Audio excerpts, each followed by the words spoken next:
கல்முனை தலைமையக பொலிஸ் நிலைய விசேட இஃப்தார் நோன்பு திறக்கும் நிகழ்வு. மஹ்மூத் மஜீத் என்ற இளம் தொழிலதிபரின் முன்மாதிரி.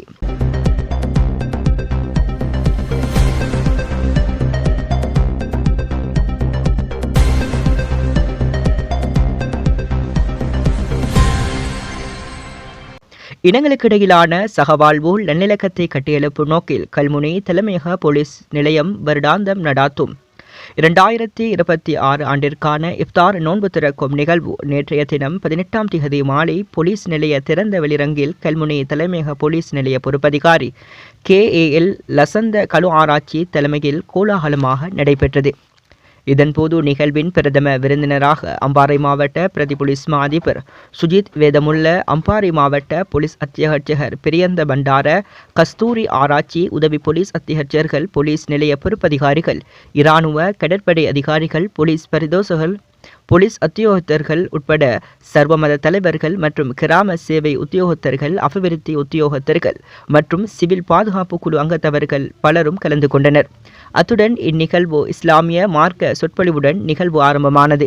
இதன்போது அதிகளவான மக்கள் கலந்து கொண்டதுடன் நிகழ்வின் நன்றி உரையினை சமூக போலீஸ் பிரிவின் பொறுப்பதிகாரி பிரதான போலீஸ் பரிசோதகர் ALM வாஹிட் மேற்கொண்டார்.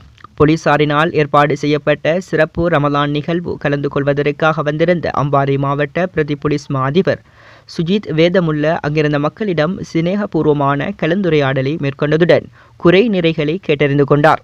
இது தவிர போலீசாரினால் பூரண அனுசருடன் பிரபல சமூக சேவகரும் இளம் தொழிலதிபருமான மஹ்மூத் மஜீத் ஏற்பாட்டில் தனது 13 வயதில் நீரழிவு நோயினால் பாதிக்கப்பட்டு அதற்கான சிகிச்சைகளை மேற்கொண்டு வந்த நிலையில் தற்போது 2 சிறுநீரகங்களும் பாதிக்கப்பட்டு இன்னும் 4 நாட்களில் சிறுநீரக மாற்று அறுவை சிகிச்சை மேற்கொள்ள உதவி கோரிய மருதமுனை பகுதியைச் சேர்ந்த 33 வயதுடைய தாய் தந்தையரை இழந்த திருமணம் முடிக்காத பர்ஜீஸ் பல்கலைக்கழக பட்டதாரி என்ற பெண்ணிற்கு 1 லட்சம் ரூபாய் வழங்கி வைக்கப்பட்டது.